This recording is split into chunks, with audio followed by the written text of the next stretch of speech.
It's the Worldwide Sports Radio Network. The Sports Hit List, ladies and gentlemen, by the fans, for the fans. We apologize for the difficulties. We know how the internet works sometimes, so we apologize for that. Thank you to the Worldwide Sports Radio Network for giving us the platform to speak our minds. Today, I wanted to kick off the show with Jay Lex. You know him for doing our fitness workout videos. Jay Lex, how you doing, my brother? I'm good, and how are you guys doing? We're hanging in there. We need to come up with a nickname for you. You know the Sports Hit List works with nicknames, so you need a nickname for Jay Lex. I don't know what it is. Yeah, we'll have to figure something out.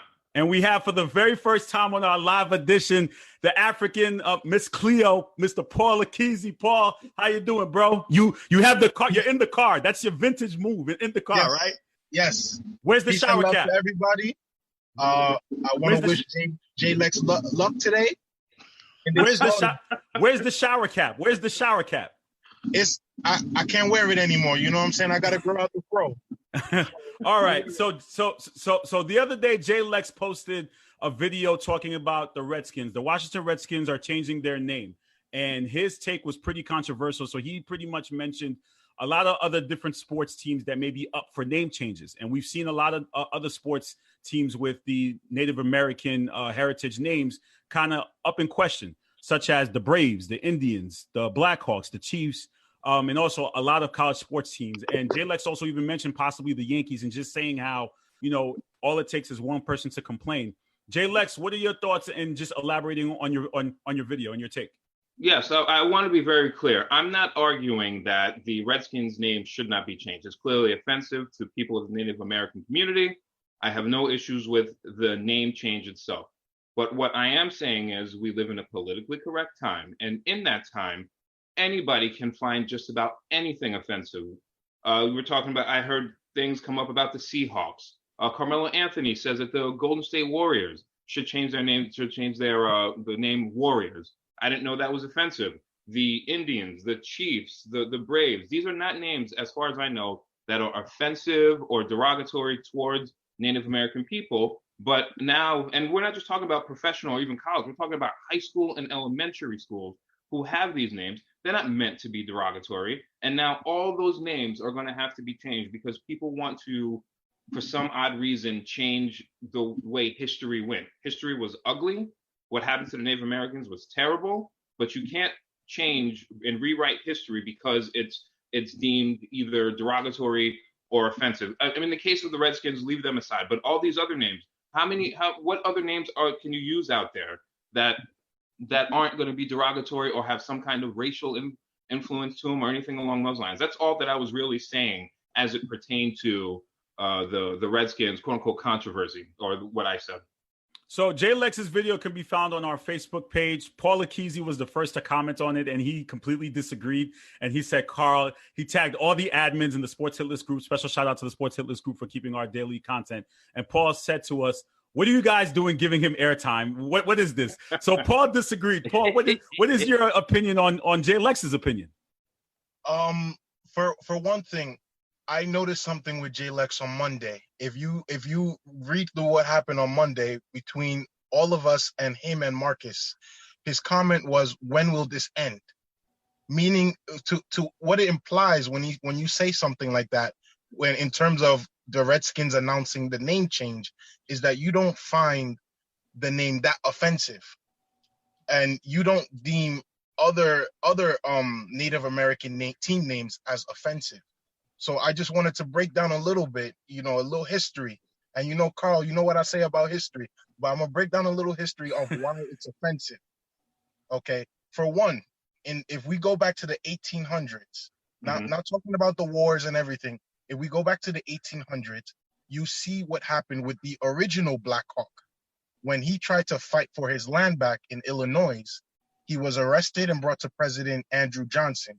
And what happened was Andrew Johnson let him go, but Andrew Johnson kind of paraded him around Maryland, kind of showing him why it's impossible for his people to fight for their land back because of how advanced America was at that time.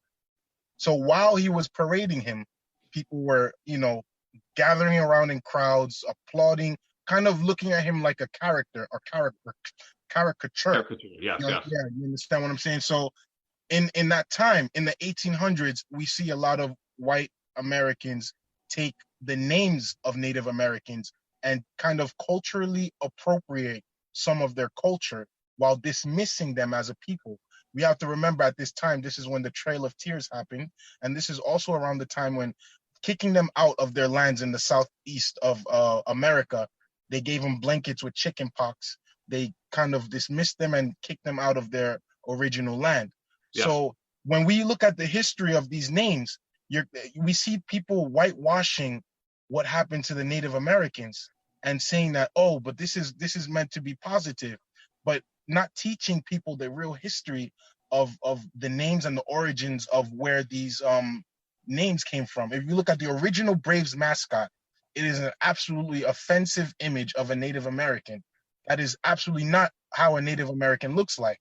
And you look at the Cleveland Indians. Indians are from India.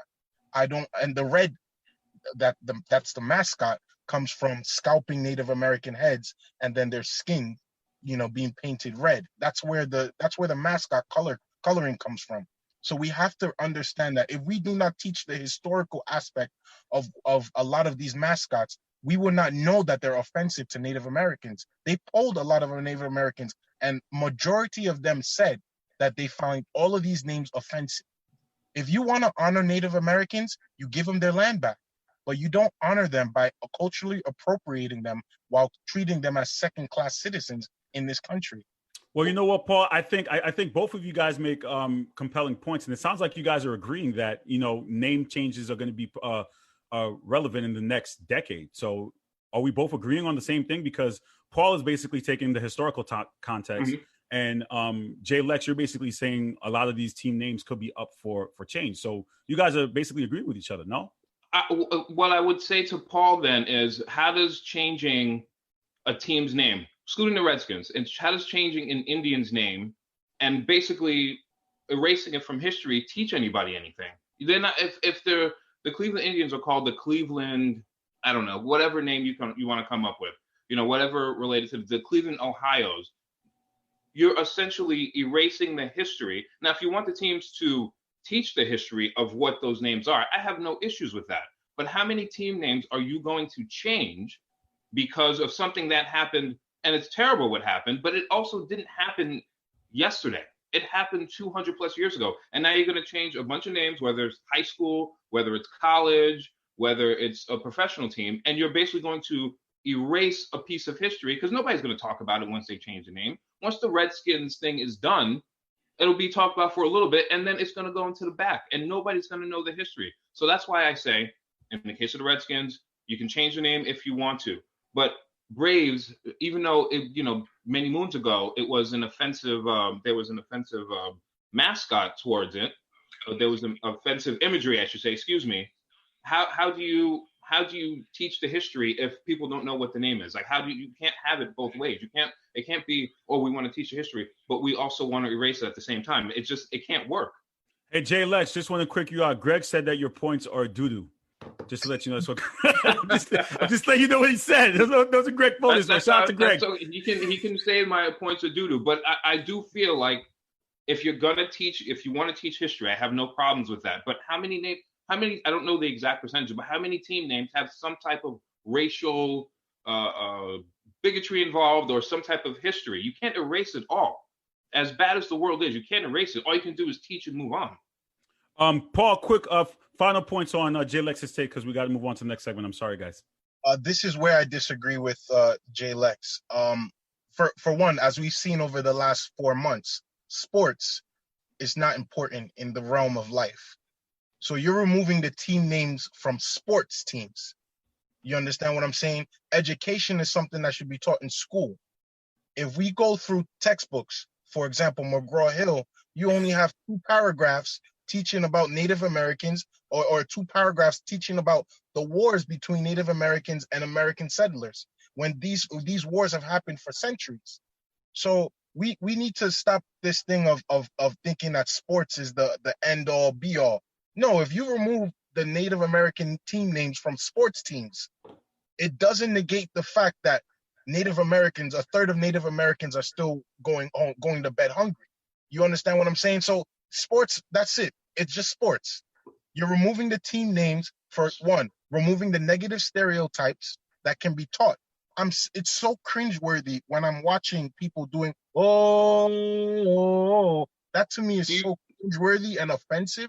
I just cringe every time I watch a Florida State game or when I watch an Atlanta Brave game and the announcer is playing the piano thing and I see people doing this. You just brought up Florida State. The Native Americans who are in the Tallahassee area actually work with Florida State and allow them to do that. So it's there. Do you understand what I'm saying? Like they're okay gentlemen, I'm so sorry to cut you guys off. We're gonna have to continue the conversation next week, and maybe we'll do a separate segment that we could upload later on because we got to move on to the other segment. But thank you both for joining me here on the Sports Hit List by the fans for the fans. Please make sure you guys share. We have the press conference is up next. So the press conference between Ray Jarvis and I is up next right now. So please make sure you guys tune into that. Team Carl. Oh, yes. Let's go. Thank you, my man. Thank you, my Team brother. Carl. We got two people, Team Carl. IET in the house. J Lex, I see you, man. Thank you so much. I see you, man. Yeah, you know I got you, homie. You guys take care. All right, man. Take care. Sports Hit List by the fans for the fans. So let's bring in JJ Louis, who is our moderator, and we have Ray Jarvis is also in the building as well. Let's see as they come in. What's up, y'all? Oh my gosh. Here we go. Jay, these guys are just leaving the chat. All right. Later, man. Later. Oh man. And here we go, ladies and gentlemen. So we have the special press conference. I think if I show my background, you kind of see what's behind me and you know what it is already. So you know it's about the champions. And JJ Louis, you're moderating. Go right ahead, please, sir. Do us a favor. Let us know what's going on. So as we all know, next week, we're going to have the showdown of the century. We got two media men going head to head. We got my boy, Pretty Ricky, AKA Ray Jarvis versus the chosen one. And, you know, I do want to open the floor and ask this conversation because like there's been debates going on about like DX versus NWO. And there's a lot of people going to WCW, if you know what I'm saying, Carl. But for Ray, you do know how it ends. So how are you going to right the ship next week and keep the NWO intact? I'm just going to keep doing what I've been doing for the past 3 weeks, and that's embarrassing Carl on his platform. You know, just making him look bad. Like everyone sees it, the people have chosen. I don't have to do anything but what I've already been doing, exposing the fraudulence, exposing the wishes of being a professional wrestler, and then I'll expose the Bozo Celtics a week from today.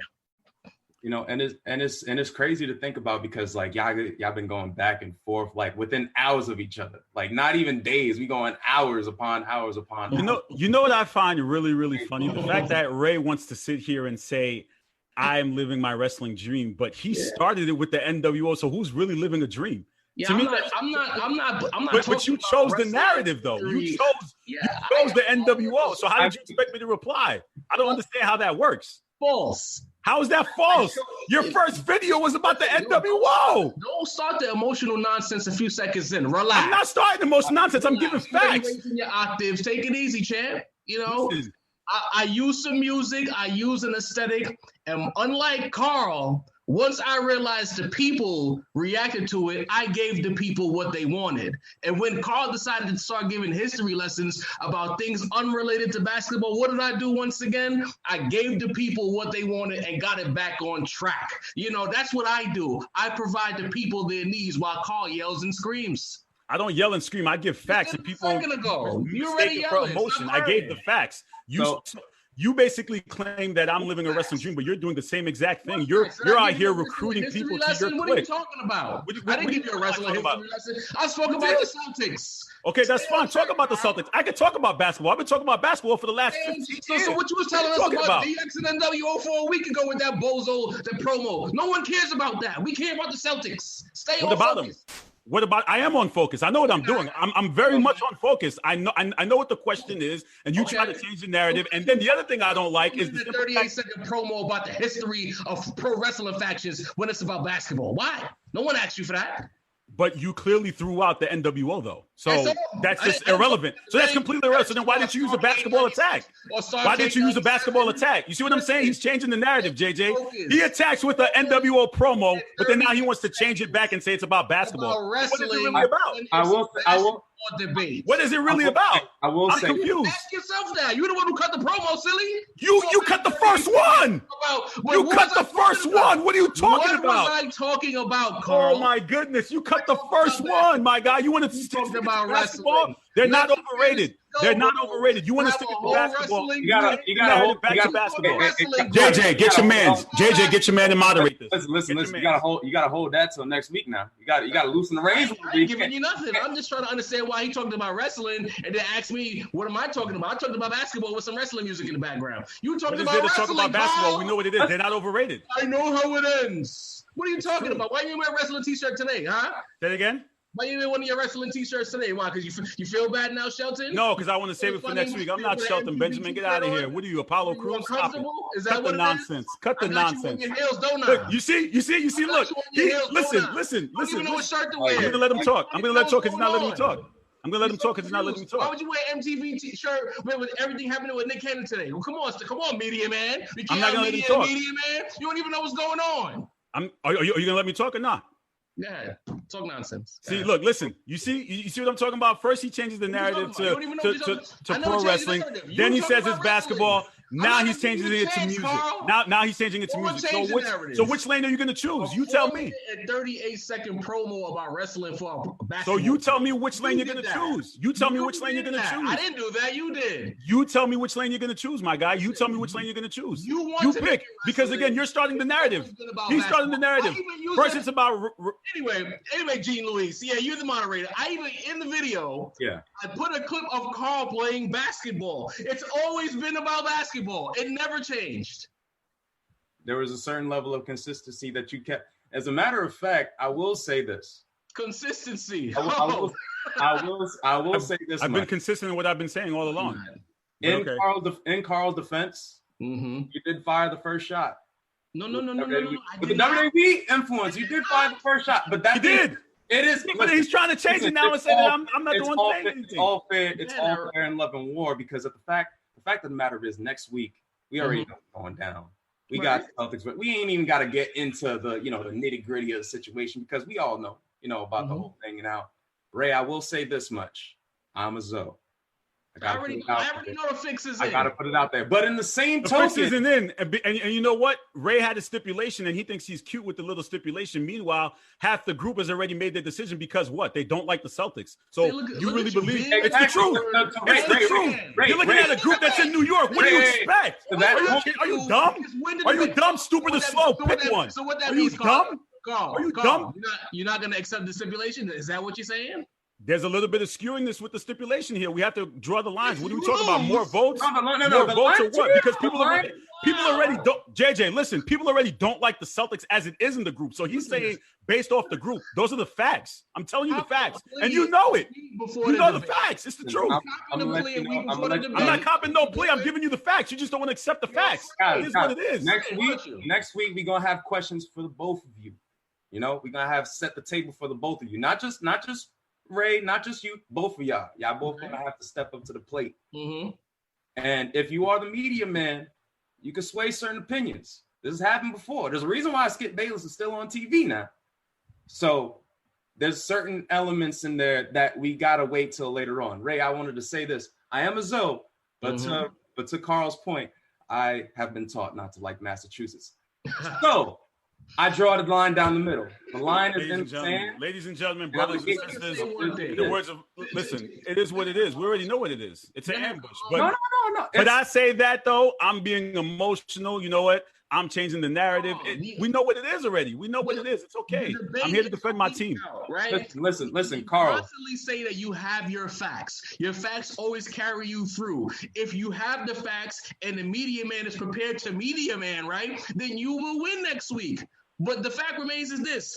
The loser of the debate has to go live in the group. That's the stipulation. It don't matter what the people preferences are. Either you're gonna win the debate or you're gonna lose the debate. And if you might even try to cheat to win. I don't care, but I'm gonna smoke you next week. That's there's the no bottom cheating. line. There's no cheating. You could call it smoke or whatever you want. I know what the facts are. Smoke. I'm gonna win. You want your stupid ass little stipulation? You got it. Whatever you want. Let's do it. Fine with me. And We moderator, know what it is. in fairness, I didn't fire the first shot. When I made my Celtic video, I didn't make it with Carl in mind. Carl took it upon himself to make it his business. That was all. I didn't say Carl. Yeah, clear. Yeah. Sending sub messages. Go back and watch that video. Sending sub messages in his. Basically, not calling me out, but calling me out. You think you're slick. It wasn't like it was just for the sports. Oh, wow. You should have just said my name in the first video. That's all you had to say. Stop sending subs. Stop sending subs and say my name in the first video. Call your name, Carl? I didn't No, call you you. should have called my name instead of sending subs. That's what you were doing. You were sending subs. Pull up. You pulled up. Listen, yeah, because you're sending subs. JJ, he sends subs all the time in his videos. He think I don't notice them. No, you should have just said my name. Man up and say my name. Man up and say my name. Don't send subs next time. Man up and say my name. You know where I am. You know where to find me. You know where to find me, my guy. You know where to find me. And then you hid for a week, thought you were sweet. Then I fried you. Then I fried you again. And then I fried you again. Sure. He calls me frying him, but then when I show up with a shirt that says "Cancel Jarvis," everyone's just like, "Wow, oh my God, how did that even happen?" How long did that get over? Don't think for one quick second that I won't smoke you. Don't think for one quick second. Listen, guys, we got to go to the next segment. JJ, final thoughts here because I got the basketball guys waiting. Yeah, so running again. Before sending it off. Not running. I got a show to run. What do you want me to do? That's a fact. But to round it all off, I want both of you guys to basically kumbaya a little bit. How fun was this experience, honestly? There's no kumbaya. What is there to kumbaya? He's spanking Carl for a month straight, showing him how to properly beat a man. You can never show me how to properly meet a man. We have fans who are upset. We have fans who are upset at watching Celtic players on TV. That's his real problem. So we'll get to that next week. Not at all. Those are the facts. People are upset. It's okay because I have a shitload of hands. It's all right. So you can say whatever you want to say. Get ready to go live when you lose. That's it. JJ, I'll see you next week. Ray, I'll see you next week. It's on, man. Take it easy, guys. The Sports Hit List by the fans and for the fans. That was the initial press conference for next week's battle. Now let's bring in my NBA contributors. Gentlemen, I don't know if you just saw that, if you just watched that press conference or you were tuning into that, but that was just a little preview to what's going on. I see Coach laughing over there. Coach, what's going on, man? Oh, man. Listen, big shout out. I want to start off by saying big shout out to TBT for a successful tournament. They ran a bubble out there in Ohio. They showed how you could get some sports done, keep everybody safe. It was great to watch some guys. I think it brought a lot of joy to the country. And big shout out to you and Ray for that promo, man. I was legitimately laughing at you guys, with you guys, not at you, with you guys. Brandon, how you doing, man? How's everything going? What up? Thanks for having me. And we have Andres, Mr. Numbers. Andres, how you doing, bro? Doing amazing, Carl. Thanks for having me once again. Appreciate it. Yeah, Coach, that was just a little preview. Ray knows what he's doing, man. You know what? I'm not even going to address it. We'll talk about it next week. Next week is the main event. You guys can tune in live at 4 o'clock. Are the KG Celtics overrated? But today we're here to talk about the bubble and the conditions. Rajon Rondo sent out a picture saying Motel 6-like with the NBA, and we've seen a lot of players complaining about the food, complaining about the living conditions. I'm going to start off with Coach. Coach, now, I've had experiences of staying at a hotel, traveling with you with the St. Francis College team, and I had no room to complain with the conditions that they gave us. And I know that was about 12 years ago, but do the players have a right to complain about what they're staying in or not? I mean, everybody has a right to complain. Like, it's your right to talk about the situation as you see fit. Are you tone deaf? Yes. Was Rajon Rondo tone deaf? Yes, he was. If you can see like players like LeBron James, players like Chris Paul, Carmelo Anthony, these are some guys who've been in the NBA for a very long time. I haven't seen any complaints about the situation coming from them on social media.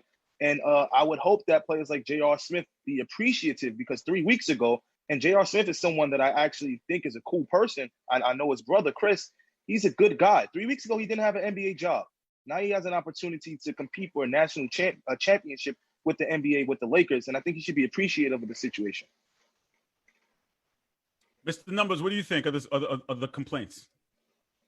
Like Coach said, I think players have the right to complain. Should they complain? No. I mean, there's a roof over their head. They're getting food. There's like air conditioning. They're getting the right to practice. They're getting to see their teammates. They're getting to bond. They're getting to see their coaches. fitness trainers, so there's a roof over their head. I don't think they have the right to complain, given that there's other people's in worse situations, and they would kill to be at the bubble or kill to be in the position that they're in. Also, there's players from like non-playoff teams that'd be like, if he's complaining, then why am I not there instead of him? There's a lot of players that aren't on playoff teams right now that aren't going to the championship bubble that could play for like extra money or an extra contract next year, So I don't think they should complain about the roof over their head.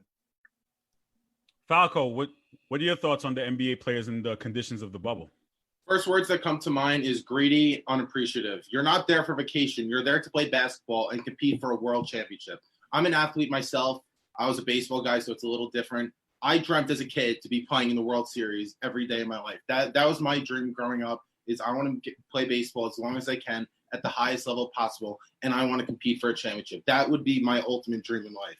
Obviously, that didn't happen, but going to these NBA players, you're not there for vacation. It's not supposed to be a 5-star hotel resort. That's not where you're there for. You're not taking your family on a vacation trying to get a 5-star hotel, the best resort possible. You're there to play basketball, compete for a championship. Appreciate the moment you're in, because a lot of other NBA players and millions on millions of people would die to be in the situation you're in right now. But go ahead, Coach. So I was going to say this too. Don't confuse complaining for attention seeking.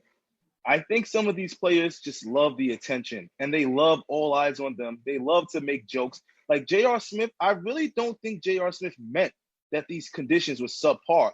I think he wanted to just joke around with it and have the fans comment on it and have some fun and play around with, look what I'm used to and look what I'm getting. If you had a real complaint, I think they would take it to the players union or even their coaches or some of their agents and say, we can't live here. We can't play like this. This is not what I signed up for. So these guys love attention. So don't be confused sometimes with real complaints with attention seeking. So, Coach, are you saying the fix is in? It's a work, in the words of a WWE? Is this a work to get attention that they're complaining about? I mean, it most definitely is. We all know this. These guys don't have their girlfriends, their wives there. They don't have their family. What else are you going to do with a smartphone? What are you going to do? You're going to talk about what's relevant to you. Oh, what's relevant? The meal that's in front of me that he probably ate and enjoyed. He just wanted to poke some fun at it. Rajon Rondo showed the video, but he slept on the bed and he hasn't left. These guys just want some attention. That's why they have Instagram, they have Twitter, they go on all these rants. They want the attention. On that note, I thought that Rajon Rondo Instagram story, I thought he was being sarcastic. Maybe I'm wrong. When I first saw it, that's a nice hotel room. I thought it was sarcasm. Maybe I'm wrong. I don't know the full story of it. But when I first saw it, I didn't take it seriously. But if he's serious, I think that's ridiculous. It's just funny because like Austin Rivers, he was joking around and he recorded a video of some 10-story building. He was like, "You see this, guys? This is where LeBron lives. This is where he's living. All that to himself." So to a certain extent, they're joking, but I think they just do it for clicks. I love them being on social media, videoing what they're doing, showing us what's relevant, but just make it a positive. Make the most of it. You are in such a blessed situation that many and millions of people wish they were in, and you're in. Put it like this, Carl, which got more clicks, J.R. Smith's story or John Morant saying he was appreciative of the food? J.R. Smith, J.R. Smith. Yeah. These people know So what they do. other trending basketball news, I think this broke yesterday. Ben Simmons moving to the 4 position. And we've been going back and forth about Ben Simmons and, the fact that he can't shoot in clutch situations. So now his coach decided that they're going to move him to the 4 and bench Al Horford. Coach, what are your thoughts on that move? Will that help the Sixers in their issue going into the bubble?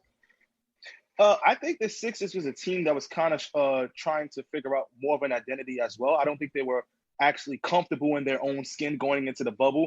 And sometimes the best thing to do is just switch it up a little bit. It's going to create a little bit more spacing on the court. You still see Ben Simmons running some of the point or primary ball handling position as we get into the game, especially in the crunch time. But sometimes change, and when you have a team that's redundant and has been doing the same thing, you kind of got to spice it up. And I think that's what Coach Brown has done with this group. He wants to spice it up, get a little more spacing out, bring a veteran leader and Al Horford off the bench and get Ben off the ball maybe in the beginning of the game. But mark my words, at the end of the game, you'll see him handle the rock. Mr. Numbers, isn't Ben Simmons pretty efficient in the position he played and now he's switching it? Will you think he'll be just as efficient? I think so. I think like Coach said, I think regardless, the ball is going to be in Ben Simmons' hand, regardless of who's on the floor. because like that's been their motto and their style of play for 60 games. And like all of a sudden they're not gonna be like, you know what, let's change the blueprint. I do think that having a max contract player on the bench is not pathetic, but it's just like you're like analyzing. You're like, wow, they pay a max contract for Al Horford, now he's on the bench. You know, short term it may seem like it's a bad thing, but you know, like Coach said, change is good. You know, if some things aren't clicking, they're gonna switch it up a bit. You know, we see it in the NBA Finals, we see it in playoffs. You know, coaches don't necessarily they respond to like what's been working for them all year. They adjust to a situation that they're in. Last year, the Raptors, you know, in the first 2 games, a lot of things weren't working for them.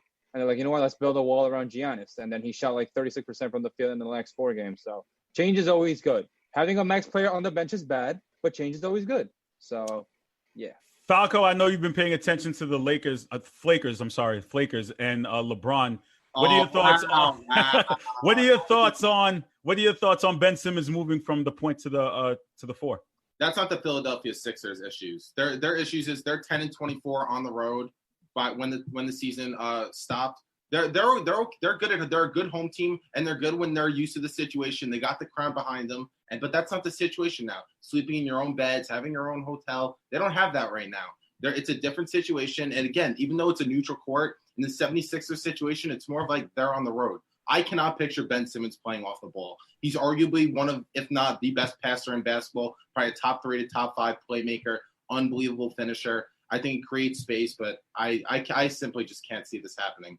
But I just simply don't think that they have the chemistry to win a championship. I don't think Ben Simmons and Joel Embiid, that duo gels well. Their games don't mix at all. Ben Simmons needs shooters around him. I think he needs lethal snipers all around him if the 76ers want to be successful in the future. If you're going to get rid of one of the two, I would definitely think it's Joel Embiid, especially with his health situation. I think Ben Simmons needs a real co-star who could handle the ball, create his own shot, play make, and then shooters all around them. I think that is the best situation for the Sixers moving forward. But I do not think that him moving off the ball or moving to the 4 is going to help the situation. Well, you know what? These guys have had 4 months off, so maybe Joel Embiid is rejuvenated. We know Ben Simmons was out with an injury, and now they had time to rest. Maybe they may make a run for the Eastern Conference. Final question here. Do we still have these same teams that we had before COVID hit as favorites now going into the bubble? Coach? Oh, 100%. My leading picks to reach the championship, I had Lakers, I had the Clippers, and from the East, I had the Sixers, or I had Boston. So those are the 4 teams I thought from both sides that I was comfortable with. I mean, some other people may have had, like, you know, Houston. I don't know who had Houston. These guys could talk about who else they may have thought of. But those are the 4 teams, if I had to put my money on, I would have rallied around them. And I think those 4 teams still have good spots coming from their respective conferences, and the Bucks. And the Bucks also. The Bucks is another team that I had, obviously being right there, 1 play away. So, yeah, for me, yeah. Falco, what are your thoughts? Same teams are going to contend? I mean, was Jesus born on Christmas? If we're talking about seeing people on social media, you see LeBron James on social media, you just gave the best player in the world 5 months off. And if you saw his last post, revenge season is resuming. Zero Dark 30 is activating July 30th. Watch out. Revenge? Why is it revenge season though? Why? What's the revenge for? I know what it is. You know what? Let me answer that. Let him say it. I want to hear him say it. Here we go. Hold on. So last year, are we going to ignore all the noise that he's washed, he's done? Kawhi Leonard's the best player in the world. All right, revenge was he not? Like when something wrong happens and you get revenge on something. Nothing wrong happened to him. He didn't make the playoffs. He got hurt. He didn't make the playoffs. That's it. That's what happened. That's a fact. Oh, so you're going to ignore that you guys were not saying that he's done, he's washed, he's old. He was done last year. He was done. He's done forever. He was done. No. Don't change it now. Don't change it now. That's what I said. Listen, I'm going to say what I said. A lot of people did say he was done. They probably thought he was done forever. But a lot of us said he was washed last season. Penny Smith said he was unathletic. He said didn't have it anymore. I thought his best days were behind him. And then he's second in the MVP. You know what, Falco? I tell you this all the time. You place so much emphasis on what people say on social media and all these other stuff. Like you place a lot of it and a lot of that energy again, people are going to say stuff just to what Mike Miller, Chatty Patty. That's what Mike likes to call it, you know? So, yes, people did say LeBron was washed. To get reactions, though. Including Yeah, you. they did. Don't They say did. people. Say me too. Say me too. Don't be slick. Say me. Andres, what are your thoughts? Are the teams still going to, are the contenders still going to contend, or is there maybe a sleeper in this new bubble format? I think that a lot of people forget who Russell Westbrook and James Harden are and what they've been doing all season long. They're the only two teammates in NBA history to average 25 points a game and 7 assists a game. Only two teammates in NBA What history. kind of stat is that, Andre? Hey, listen, man. Listen, I let you speak, man. I respect it. No. I want you to speak. I just want to be like, how did you get that stat, man? Come on, man. You know me. I'm always working. Mr. Numbers. But I will tell you Listen, this. There's 3 teams that are in the top 5 in offense and defense. The Clippers, the Lakers, and the Celtics. Those are the 3 teams that we know that this year they're like contenders, and they want the Larry O'Brien as much as everyone else, but they're also a step ahead. Now, everyone is going to say, oh, well, everyone's 0-0. You know, it's a whole new ball game. But we can't ignore the 62-65 game stretch because, like, it's 75% of the results. There's 4 teams in the West that have an above 500 record, and there's 3 teams in the East that have a winning record against teams above 500. The Bucks, the Celtics, and the Heat. Now, like Brandon said, the Sixers, they're not at home anymore. The Sixers only have 5 wins on the road against teams over 500 this season. So the Sixers are out of the picture, in my humble opinion. I think the Bucks and the Celtics are the best 2 teams to come out of the East. And in the West, it's Houston, the Lakers, and the Clippers. Hold on. So that means when you posted that picture of Jimmy Butler, you were just trolling. Thank you for confirming that, because you don't even have your Heat in anywhere near. Well, I'm not a biased person. I'm an objective. Thank you, man. Thank you. Carl, I appreciate Carl, that. Hold on. And this is what we need you to become unbiased, Carl. This is what we need you to be unbiased sometimes. You know what? And this is where I end the segment. You guys have a good day. This is where I end the segment. I'll see you guys next week. Okay. Falco, you had one last point. I'm sorry. Go ahead. Yeah, Andre. So you're going to tell me that if the season ended today, that the Rockets are going to be in 4 consecutive series, the Nuggets, then the Clippers, then the Lakers, then the Bucks or the Celtics. That's what you're telling me.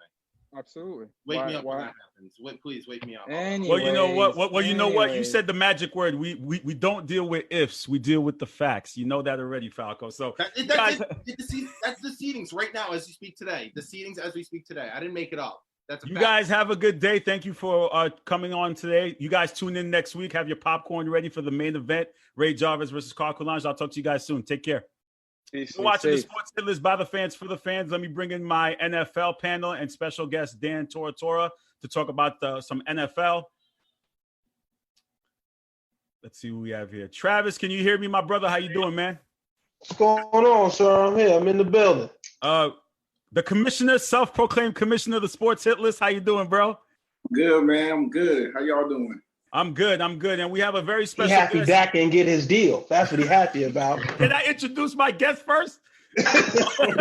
We have Dan Tortora. Dan, thanks for coming on the show, man. Appreciate it. Yeah, absolutely. Thanks for having me, guys. So, Dan, you covered the Tennessee, right? Jacksonville. Excuse me. Sorry about that. Jacksonville. So how long have you been covering them? It's been 11 years on site in some way, shape, or form, but I've been covering the NFL for 17. Wow. Amazing, man. Congratulations on that. So today we're here to talk about the NFC East. Special shout out to Travis. Travis said, Carl, you know what? NFL is 8 weeks out. We have to get more football segments. He's always advocating for more football always. So let's talk about it. Let's start with Dak. Dak's deal. Mr. Commissioner, who's a big Cowboys fan. What are your thoughts? What's going on? Y'all know what I'm thinking about Dak. I look at it like this. I have no problem with players getting paid, but you have to perform to get paid. Dak has not performed to that level that he wants to. And I'm not a believer in you're the next man up, so you automatically have to be the highest paid. I don't believe in that. A lot of teams who do believe in that, they never end up winning the Super Bowl. Dak is to me, at best, in the 4 years I've watched him, he's a solid QB. Can he get better? Of course. But I feel at this point, he needs more pieces around him in order for him to perform. He can't elevate nobody at this level, at this point right now in his career.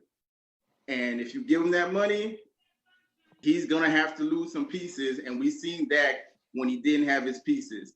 It wasn't pretty. That's just my opinion on Dak Prescott. Dan, what are your thoughts? Do you agree with what Ray just said or no? Yeah, I mean, honestly, I think that, you brought up a great point. If he gets the money that he's anticipating to get, potentially $33 to $35 million, that puts him only behind Pat Mahomes, who won a Super Bowl, who is on pace numbers-wise to be one of the best quarterbacks in NFL history if he continues this route, and he's a Super Bowl MVP. So if that's the only guy ahead of you and you have really nothing to show for it, I don't understand the logic of paying Prescott that much money. He hasn't shown enough. He had a good rookie season, a subpar sophomore season, okay season after that. He's gone up and down. So to give a man $33 to $35 million and say that he's close to Pat Mahomes when he's not even, to me, in that same genre, he's not even on that same level by any stretch right now. I think he's talented. I think he's good. I think he's capable, but he has weapons now.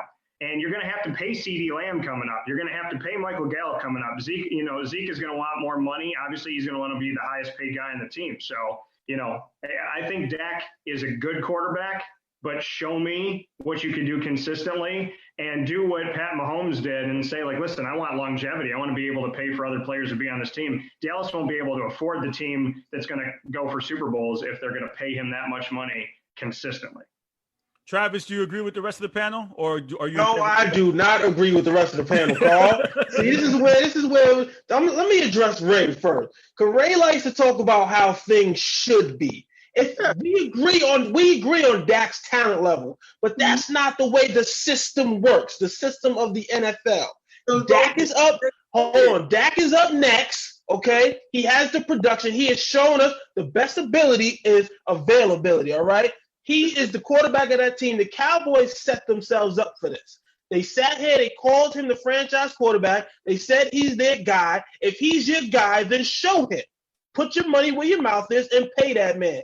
I'm not sitting here saying he should get $45 million. He should get those Patrick Mahomes numbers. But guess what? He's next in line. He has the productivity. He's won division titles. He's won games. So guess what? He needs to be paid in that upper echelon of quarterbacks. That's just of the NFL is. If you're up next, you have the talent plus the production, then guess what? You'll get paid.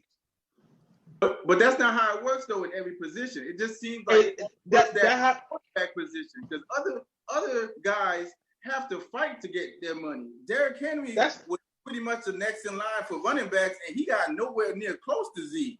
So why is this quarterback who's just solid? I understand it's the most important position in the league, but why is it that almost any quarterback just automatically gets paid the most because they're a quarterback, while other positions have to hold out, have to fight, have to threaten to do all this just to get their money? I just don't understand. Dan, what are your thoughts on what Travis said?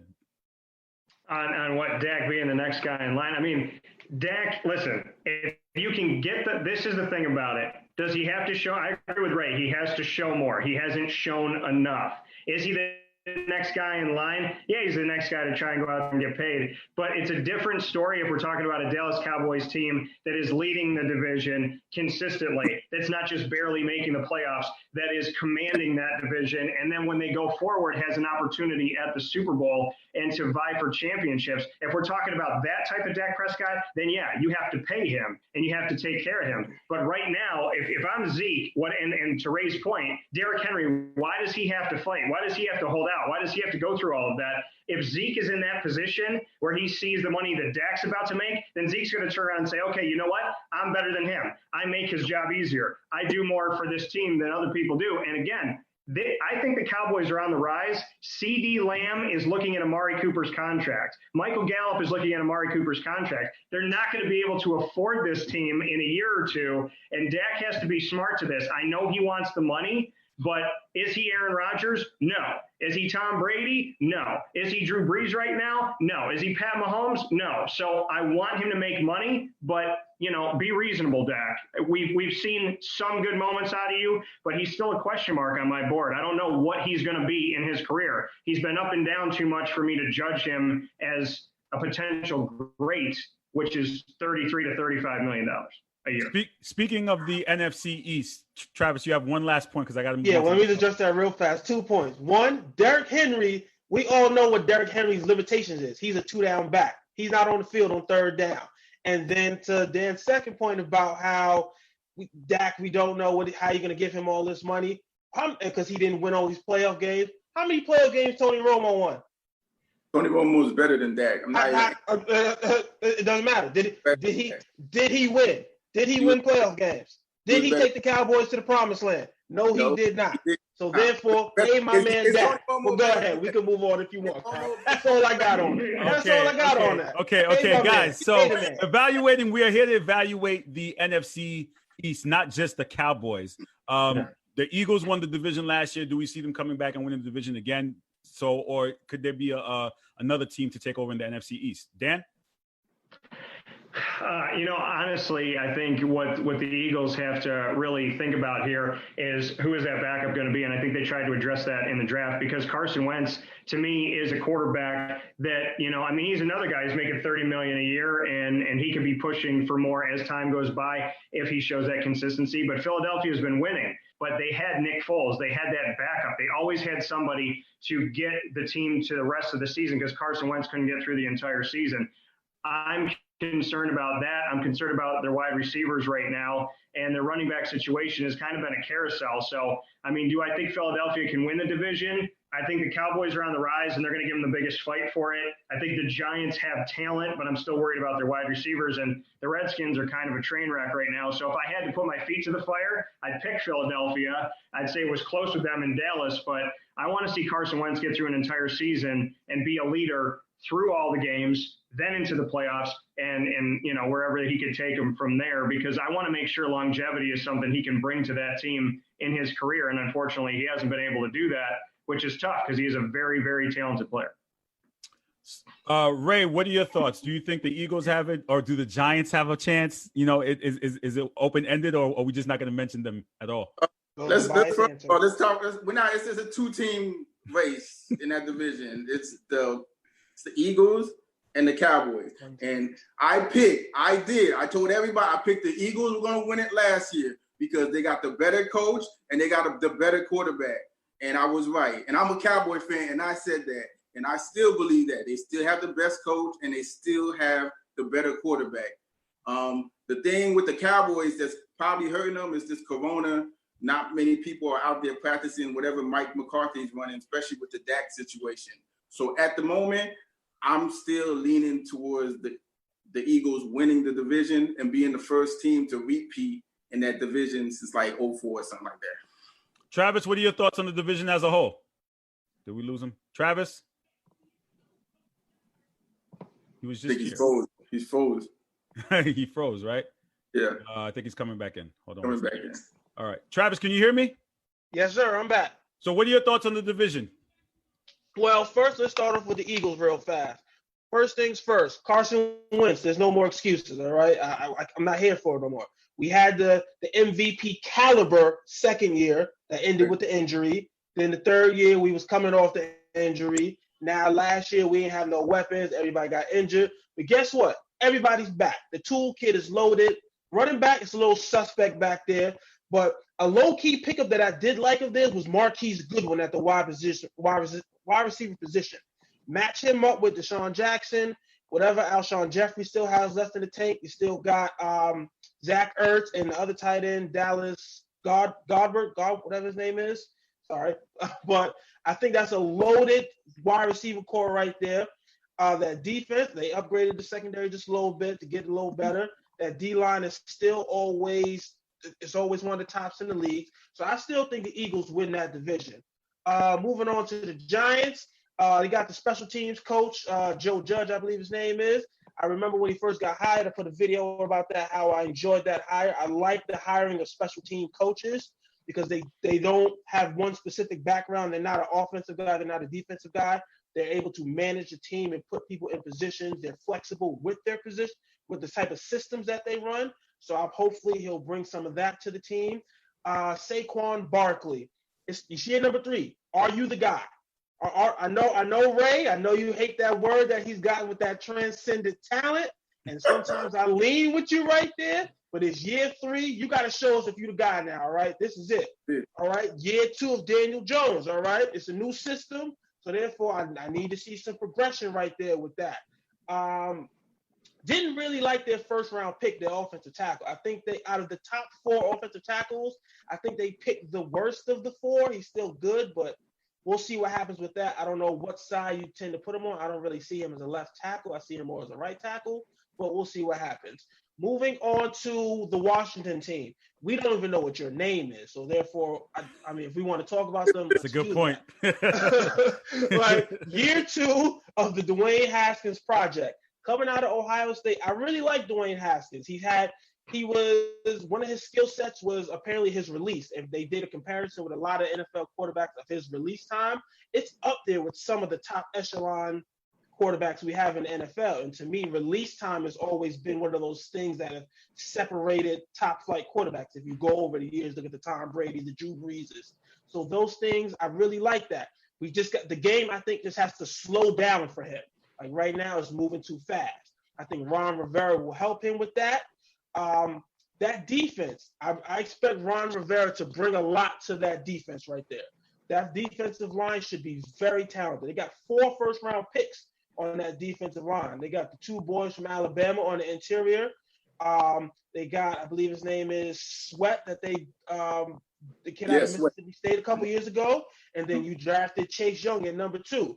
I expect that D-line to be formidable this year, and I expect Ron Rivera to get the best out of them. So, like I said, going review, I think the Eagles win the division. Cowboys, I guess we'll give y'all number 2 spot because, all right. By default. Yeah, default, by default. And then I think the Giants and Washington fight it out for that 3rd and 4th spot.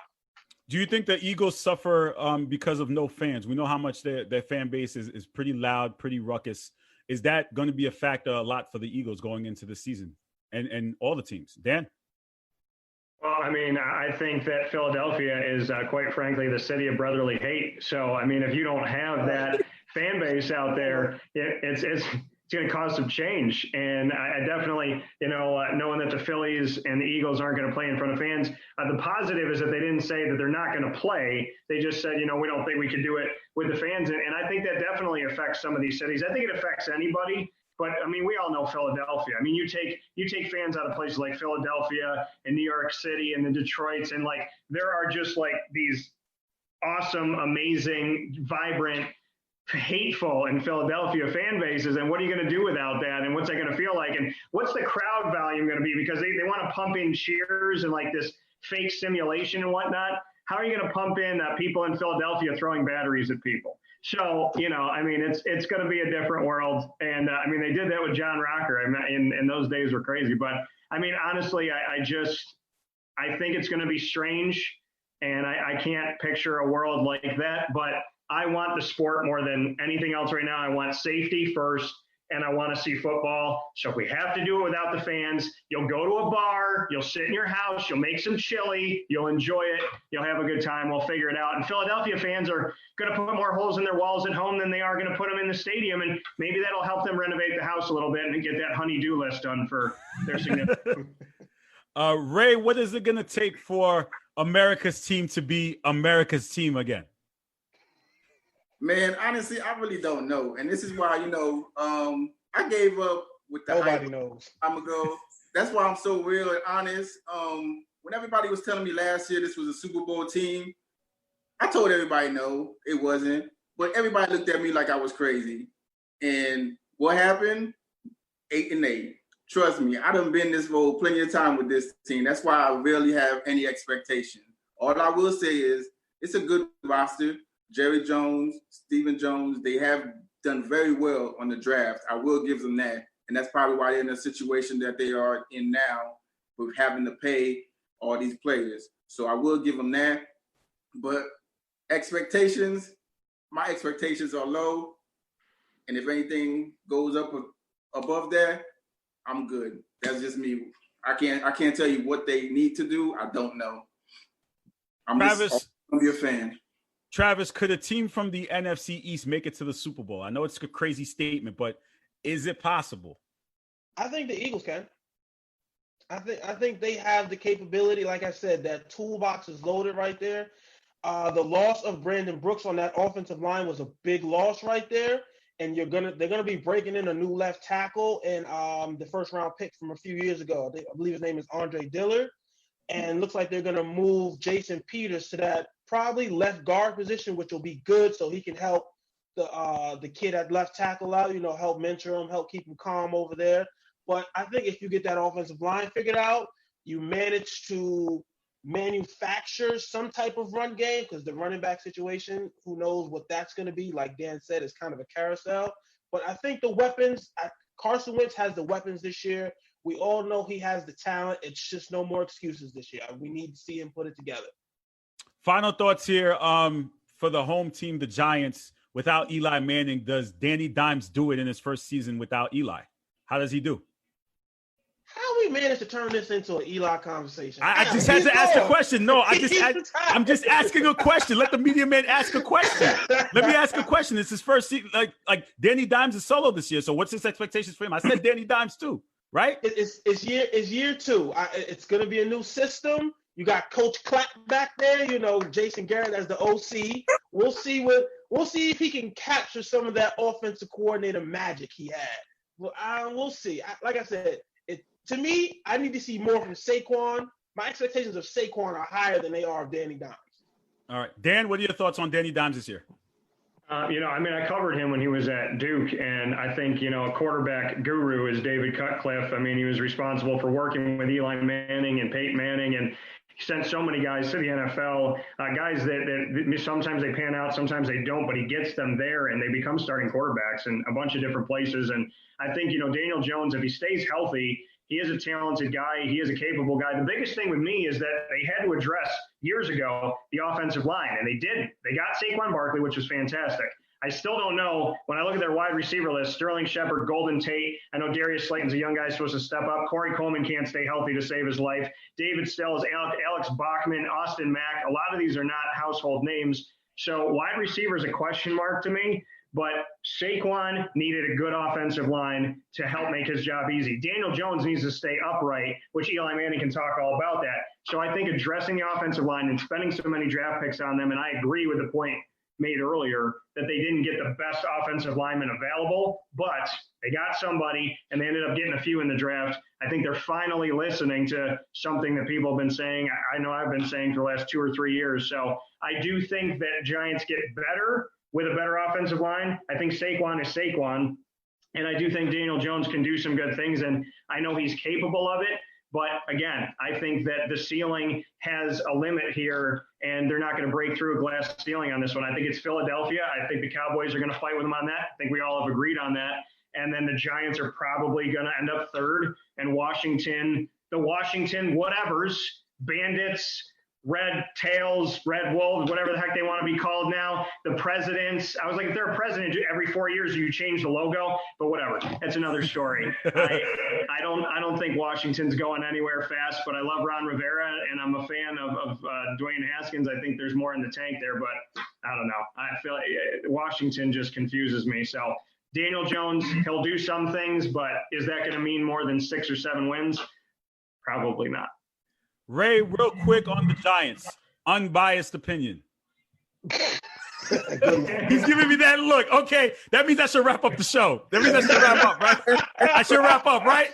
That means I should wrap up. I set you up for an alley and you can't even dunk, right? So I should just Go ahead, ask it. I just gave you a look. That's it. That's it. Okay, so that'll do it for the sports. I'll